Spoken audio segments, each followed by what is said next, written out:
My Valentine's Day tragedy. This is a difficult story for me to write. My life has been completely destroyed since it all happened. And honestly, I don't really want to tell it, but my therapist said it would be good for me. My name is Oleta Walsh, and this all happened about a year ago. I was 24 at the time, and it was like 4 days before Valentine's Day. I was at the grocery store, here in town. I won't say which one, and I was just about to check out before a guy named Mark started talking to me while we stood in line. He wore a coat with a logo of the same concrete business my mother worked at. He definitely wasn't ugly, and seemed to be pretty well off. But I wasn't really looking for love. I was still living with my mother, and my career as a web designer hadn't quite taken off yet. The small talk was nice, at first. You know, Valentine's Day is coming up. It would be a shame for a beautiful woman like you to be alone on it. I blushed at this. Well, thank you. You definitely know how to make a girl feel special, but I'm afraid I'm not available. Oh, you have a boyfriend? He asked, raising his eyebrows. No, I just don't feel ready for a relationship. Well, it does have to be all that bad, does it? A night together. Just me and you? Maybe sharing a little lip balm? He said, nodding to the tube I placed on the belt. No, it seemed whenever his eyes went meeting mine, they were rolling up and down my body. I felt naked at that moment, and I just wanted to leave. No, that's okay. Thank you, though, I replied, and turned the other way to face the cashier. I was hoping that would be the end of it, but as I told the cashier my phone number for my reward points, the man behind me persisted. You really are quite beautiful. I think we would look great together. I tried to ignore him as the cashier rang up my groceries. You have an amazing smile. I really can't get enough of it, you know. You should definitely smile more. The cashier seemed to sense my discomfort and asked, So, Oleta, we're still on for dinner later tonight? I smiled at this, looking at the weirdo behind me, and replied, I wouldn't miss it, Mason, seeing the name tag on his vest. This seemed to work as the guy behind me broke all contact. I could still feel his eyes burning their way through my clothes, but I thanked Mason and was able to go on my way. Later in the night, I was sitting on the couch next to my mom, watching TV. It was almost 9 p.m. and my phone began to vibrate. Before I could even check the text, another came through, and then another. Opening them up, they were from an unknown number. Hey, Oleta, it was really great to meet you. What are you doing right now? We should go on a date. You would really get to like me. I recoiled at seeing this, so much that my mom snapped her head and asked, Ooh, what's wrong? I proceeded to tell the events at the grocery store and showed her the text. You think that's Mark? Let me take a look, she said, pulling up her own phone and list of contacts. No, that's not him. His area code isn't 207. pretty sure that creep was the one who was hitting on me today. Well, I'll have a talk with him tomorrow, alright? He's probably just overexcited. Don't start losing your mind over it, she said as we resumed watching TV. The next morning, I woke up to a dozen texts from the same number. I called my phone provider and had to change my number. It seemed to do the trick. The rest of the morning was pretty uneventful. Had a couple small job updating, some websites, and trying to get them traffic. I finished around 1 p.m. and went back to the grocery store to get food from Karchin, my mother's dog. I was feeling kinda nervous that I might run into Mark again, but I felt a little better as I walked by the employee picnic table. Mason was on a break and gave me a smile and a wave. I waved back and made my way inside. My fears were soon realized when I saw no one than Mark as I walked past the paper plates and stuff. I expected that to be some kind of big episode, but he just gave me a weak smile, nodded, then went back to picking which tinfoil he wanted. I smiled out of instinct, but quickly backtracked around the other side of the aisle.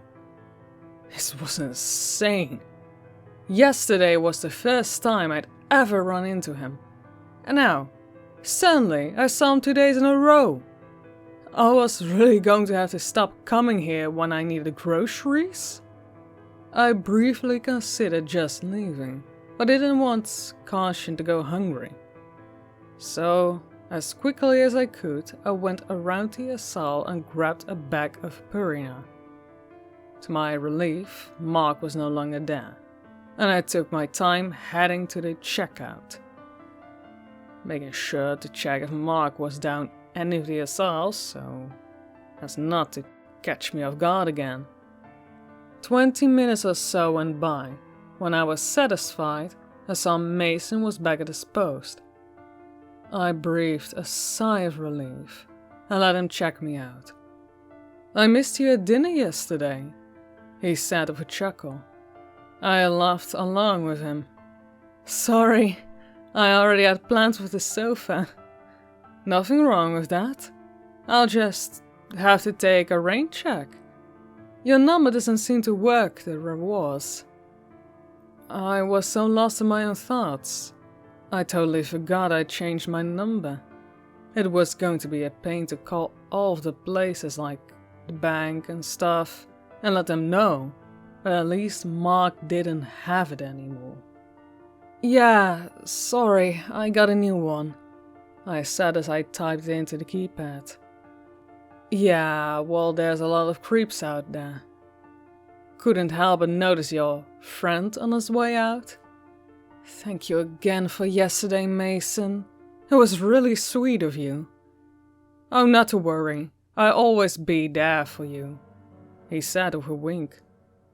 We said our goodbyes and I went to my car. I threw the dog food in the passenger seat and felt my stomach drop when I saw what it landed on. In the seat was a card, and with it, a gold locket and chain. The front of the card had a giant red heart with an arrow going through it. On the back was a printed note. Later. I know that all of this is sudden, but believe me when I say that I love you. They say a love at first sight doesn't exist, but yesterday, the first moment I laid eyes upon you, I knew that I did. We were meant to be together, and I know that in time, you will come to love me just as much. It's too soon for us to meet just yet. But believe me when I say, I'm counting the days. Until then, my love, please accept this gift as a token of my esteem. It was my grandmother's, and I just know She would want you to have it. I'll see you again soon, my darling. Forever yours, M. I gave her a revolted shudder and ripped the card up, not thinking twice about it. I rolled down my window and threw the locket onto the ground. I gave a quick look around the parking lot, feeling like there were eyes on me from every direction. I went straight home and basically hid the rest of the evening. My mom came home around 6, and she could tell that I was shaken. She tried to comfort me, telling me that she talked to Mark about the text. He denied it, and he even showed her I wasn't in his contact list. I thanked her, but really it didn't make me feel a whole lot better. Text and names can be deleted. Plus, if he had a separate phone, that wouldn't prove anything. I didn't say anything to her, or tell her about what was left in my car. I didn't want to worry her over my problem. And inside, I should have. Nothing really happened the next couple of days. I didn't go out, and I was starting to feel a bit more normal again. Then, one night, I was up in my room, doing random things on my laptop, when Caution began barking like crazy. I yelled down to her to be quiet a few times, and finally she did. I went back to my computer when my phone vibrated. I looked down at it and I was in shock. It was the same exact number that was texting me the other night. Go look on your porch. Mom wasn't home, so I was starting to panic. Slowly I made my way down where Caution ran up to greet me. I looked out the door's window, and I didn't see anyone out there. I opened it a crack, and to my relief there was nothing. As my mind began to reason with it, I felt another text come through. No. Back door. I looked over to the sliding glass door, and I saw something under a rock. I went towards it with Caution in tow, and was relieved to see nobody standing by, and looked down at the note. The large heart on it, like the one from my car. I ran out to grab it and run as fast in as I could, and heard a tink of something falling to the wood. It was a ring. Taking another look to make sure it was clear, I picked it up to look at it. It was gold and beautifully decorated with gemstones. Whether it was worth a fortune or not, I threw it into the backyard as far as I could. I went back inside and wiped my hands on my shirt like I just touched something disgusting. Later, did you not like my gift? It's okay. You must be shy. You're so adorable, my darling. Well, I hope you like this gift. This ring was my mother's engagement ring. It is 24-karat gold and is bejeweled with 3 diamonds with an AGS rating of 3. It was given to her by the man of her dreams, just as I give it to you now. Precious Aleta, will you marry me? You don't have to answer me now. I know that you wouldn't want to be with another guy. I promise to make you the happiest woman in the world. I know that your mother wouldn't approve. In fact, I took it upon myself to ask her. Her answer was, well, less satisfactory. No, she didn't take it well, and seemed really upset that I would text you like that. She threatened to turn me over to the police and anyone that would try to stand in the way of our love. doesn't deserve to be a part of our life. She won't bother us anymore, though. We can and will be together forever. It's almost a special day. Just one more to go. Be ready. Your loving fiancé, M. I can't begin to tell you all of the different thoughts and feelings that ran through me at that moment. Somehow I fought through it and dialed my mom. It rang until I got her voicemail. Mom, please tell me you're okay. I can't handle this. Please just call me back. I hung up and I dropped to the ground and just cried until I fell asleep. When I opened my eyes, it was early in the morning. The sun was starting to come up, and I looked around for any sign of my mom. There was nothing, and the car was still not in the driveway. I called the police and they came by. A whole lot of good that did. They looked at a note and a text, but said without any more evidence they couldn't file a kidnapping report or even a missing person without her missing for 24 hours. I begged them to stay and help, but they said there was nothing they could do, except come by if anything else happened. I nodded and sat on the couch for a while, hoping my mother would call me back. In my heart, I knew she wouldn't. I worried the rest of the day as the sun set once more. I began to panic. It was the night of Valentine's Day, and I knew that he would be here at some point. I didn't have much to protect me aside from caution, so I grabbed a knife from the kitchen and hid up in my room. Nothing happened until much later. I think it was around 1 o'clock in the morning. I must have dozed off because I jolted upright, knife in hand, when Caution started to bark like crazy.